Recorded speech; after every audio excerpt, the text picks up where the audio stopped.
Olá, aqui é Carlos Pereira da Advocacia Leilões, advogado especialista em leilões de imóveis. Nesse vídeo eu vou te explicar, te ensinar em que situações poderá uma arrematação de imóvel ser cancelada.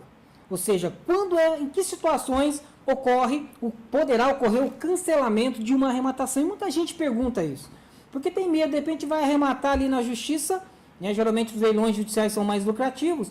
Então, todo mundo busca arrematar imóveis judiciais, né? Ou seja, na justiça, mas tem medo.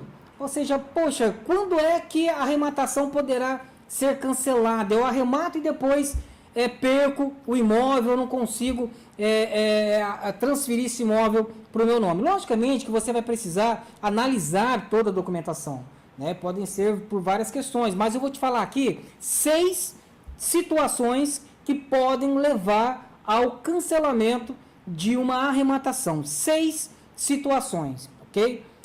A primeira situação, vício de nulidade. Quando ocorre algum vício de nulidade no procedimento expropriatório, por exemplo, todo imóvel que vai ser levado a leilão precisa ser avaliado. Então, o juiz designa um perito e esse perito tem que avaliar esse imóvel. E feita a avaliação, tem que oportunizar as partes se manifestarem sobre aquele laudo de avaliação. Quando isso não é feito, se constitui um vício de nulidade, ou seja, um vício que pode levar à nulidade do leilão. Se não houver, por exemplo, a avaliação do imóvel, a arrematação será nula. Se houve a avaliação, mas não foi dada às partes a oportunidade de se manifestar, o devedor e o credor de se manifestar sobre o laudo, isso também poderá causar a nulidade do leilão, a nulidade da arrematação. Feita a avaliação e as partes se manifestaram, então o juiz determina que se faça o edital do leilão. Então o exequente, ele é responsável de confeccionar o edital do leilão. Se esse edital não for feito, ele não for publicado em jornais de grande circulação, também é uma situação que pode gerar um vício, né, que pode gerar nulidade de todo o procedimento. Então, em todo leilão tem que ter um edital de leilão. E esse edital do leilão tem que ser publicado não só lá no fórum onde vai ser realizado o leilão, como também em jornais de grande circulação da localização do imóvel. Então, um outro vício, por exemplo, se o devedor não for intimado das datas dos leilões, geralmente são 2 leilões, primeiro e segundo leilão, o devedor tem que ser intimado das datas dos leilões. Se ele não for intimado, é um vício de nulidade. É um vício que vai causar a nulidade de todo o procedimento e da arrematação. Então, são vícios, né? Ou seja, a lei determina um procedimento. Quando esse procedimento não é observado, não é respeitado, então é um vício que pode gerar a nulidade do leilão. Uma outra situação, segunda situação, se não pago o preço ou não prestada a caução. Então, o arrematante, ele tem que pagar. Se ele não paga ali na hora da arrematação, ele tem que prestar uma caução. Ele deixa um cheque, alguma coisa de caução.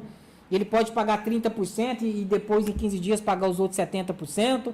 Então, se não houver pagamento da arrematação, logicamente, a arrematação será anulada. Quando o arrematante provar existência de ônus ou gravames não informados no edital, e ele tem um prazo de 5 dias após a arrematação para isso. Então, fez a arrematação, o arrematante tem 5 dias para provar que haviam vícios, né, ou gravames, ônus sobre o imóvel que não foram informados no edital. O edital é a regra do leilão. O que não está ali não pode ser considerado, não pode ser cobrado, ou não pode não pode o arrematante, no caso, ser responsabilizado. Então, por exemplo, se ele arrematou um imóvel, e esse imóvel tinha um usufruto vitalício que não estava registrado, por exemplo, é um ônus, um gravame que não estava no edital. Então, nesse caso, o arrematante, ele pode desistir, ou seja, a arrematação pode ser anulada em razão, né, da falta de informação, ausência de informação no edital do leilão de algum gravame que pesava sobre o imóvel. Por exemplo, o imóvel estava alocado, né, ou tinha qualquer outro gravame. Então, qualquer gravame sobre o imóvel que não esteja no edital pode causar a nulidade do leilão. A quarta situação, a requerimento do arrematante na hipótese de embargos à arrematação.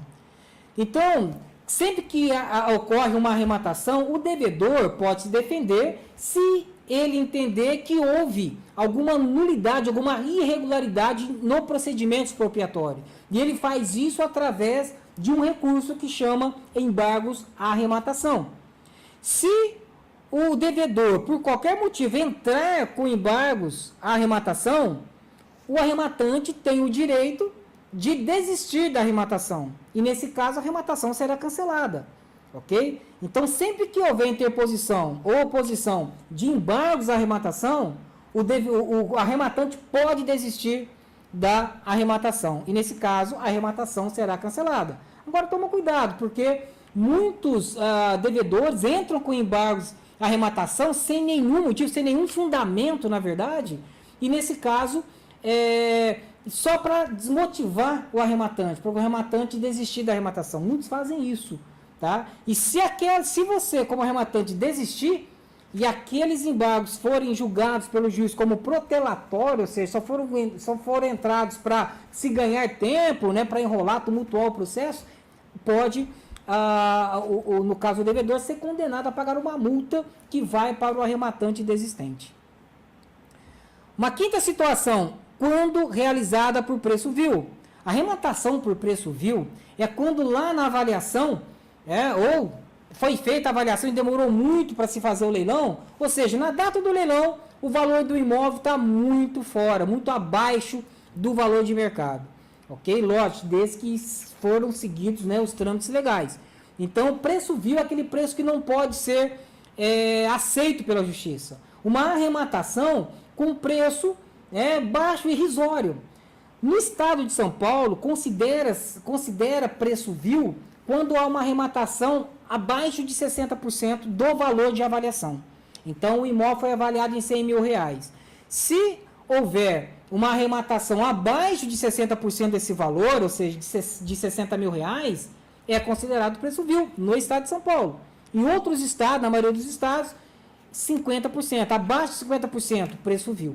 Tá? Isso em segundo leilão. O primeiro leilão sempre será pelo valor de avaliação.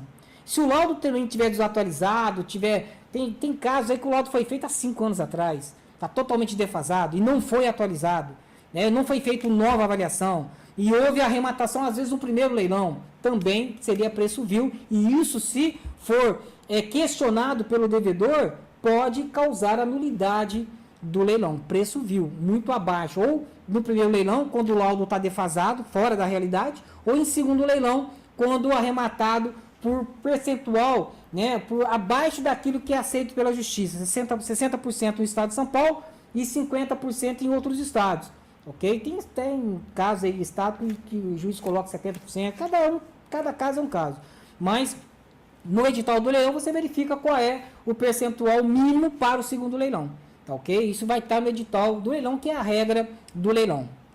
E, por fim, o sexto lugar, quando falta de intimação do credor que não é parte na execução. Há casos também de leilão que existem credores, hipotecas, né, às vezes penhoras, de credores que não estão envolvidos no processo do leilão. Então, quando isso ocorre, o credor tem que ser intimado das datas dos leilões, sob pena de nulidade de todo o procedimento expropriatório. Então, no edital do leilão, na matrícula do imóvel, você verifica quem são os credores. E esses credores têm que estar intimados das datas dos leilões, sob pena de nulidade do leilão, caso esse credor questione essa situação, ok? Então, aqui são 6 casos, 6 situações que podem causar a nulidade de um leilão e que você tem que prestar bastante atenção para não ter problema, não ter transtorno, dor de cabeça depois de arrematar o imóvel. Mas, fazendo a avaliação correta, a análise correta de toda a documentação, não há nenhum risco. E, falando em análise, nós temos um curso aí, eu tenho um curso que fala sobre essas 33 verificações que você tem que fazer para poder arrematar sem nenhum problema, analisar a documentação, mesmo não sendo advogado, você consegue fazer. Tá? Então, dê uma olhadinha, caso haja interesse em aprofundar esse assunto, você pode procurar a Advocacia Leilões e ver os cursos que têm disponíveis aí sobre leilão de imóveis, sobre análise de documentos, né? Tudo aí, todos os detalhes para se arrematar imóveis em leilão, ok? Um grande abraço, a gente se vê aí nos próximos vídeos.